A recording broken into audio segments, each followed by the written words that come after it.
I have an early prediction on what will be the anime of the season. It's gonna be Sonny Boy. I talked about it a little bit in my video on just the whole season in general. If you want to check that out, go click that eye thing over there. But the show is amazing. The directing and storytelling of the show cannot be underappreciated. Shingo Natsume is a fucking genius. This is honestly what makes a director come at night. The pacing of the show with just the lack of soundtrack that just makes every episode so long, but also the enjoyable story that you don't really mind it to take so long. In fact, every time this show ends, it feels like I've watched an hour movie while wanting to watch another hour of a movie. To put an example, right? A show like Peach Boy Riverside that literally every 5 seconds plays a soundtrack from their host, right?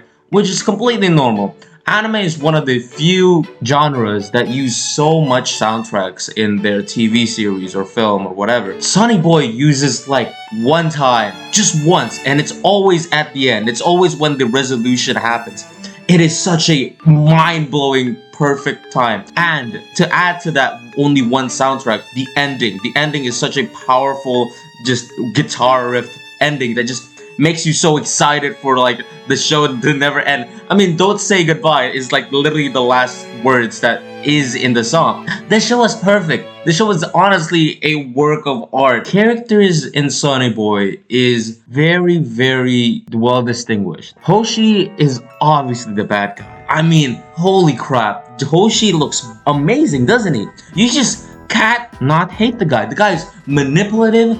The guy has the fakest smile known to humankind. He's just a perfect villain. You can't love to hate him. He's written perfectly. Nagara, who's probably the main character of the whole story, is just plain and trying not to stick out. Is not this typical protagonist who doesn't want to stick out, but at the end of the show sticks out like a sore thumb. No, Nagara is always in the background. He's not even close to be the strongest protagonist because he's the one guy who doesn't even have a power in the whole story. The character chemistry with just literally everyone, with Nagara and Mitsuho, Nozomi and Nagara, Hoshi and Cap, even Hoshi and Asakaze when Asakaze tries to do a revolution. Another thing to talk about, art style. Obviously, this doesn't have great animation. I'ma just put it out there. Madhouse is known for amazing animation by One Punch Man, but this show does not have great animation. But what it does have is art style, an amazing art style. What do I mean by that? For example, take this shot right here when Asakaze is landing in water. Look at that water right there. It looks fucking disgusting. It looks like paint that's drying, you know? But the art style is so different and just demands so much weight from the audience that it is so perfect. It's literally, you can't imagine another art style than that,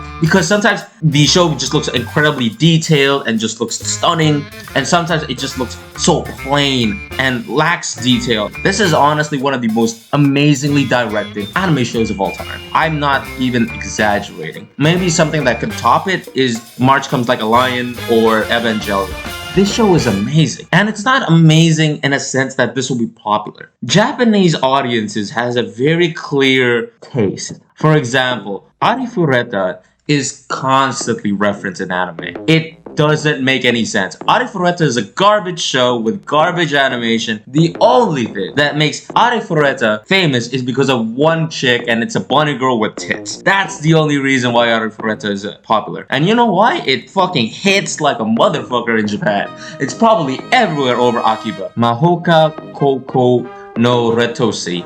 Very popular in Japan. Referenced literally everywhere. Shit show. One of the most boring, trashy shonen show of all time with a protagonist as big, as in-depth as a thin sheet of paper. This show sucks. And Japan loves it. It's a very clear taste of what Japan wants. The worldwide audience, I mean, if you checked on Google Trends right now, what's famous? Tokyo Revengers, Jujutsu Kaisen, and Attack on Titan. I want you to keep in mind that Jujutsu Kaisen has been on hold, the manga at least, for like at least 2 months now. Attack on Titan ended about 2 months ago, and Tokyo Revengers is shit. If you want to check out that video, check it out. The worldwide audience obviously loves a strong, charismatic protagonist. That's the obvious Western taste of anime.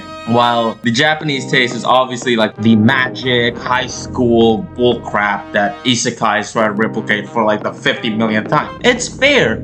Everyone's acquired to their taste. The problem is, Sonny Boy is not gonna get any of that. Sonny Boy does not apply to the shonen, magical, high school, RPG bullcrap that Japan loves, or is gonna replicate to the cute, charismatic protagonist who, you know, has a cute side but actually really strong. Nobara is known to be a emotionless piece of crap that can't even stand up to take a piss. This guy is known to be a loser, and that's why I love him so much, because he's literally the perfect protagonist for the show. Well, everyone is this bratty teen who like wants attention, or like the obvious bad guy that is Hoshi, who's controlling and probably is the guy who makes the whole world in the first place. This show will never be popular. It's destined for being an amazing show that nobody will ever talk about. You can change that. You can watch the show, you can talk about it on TikTok, but whatever. But I'm telling you right now, you'll never see the show anywhere.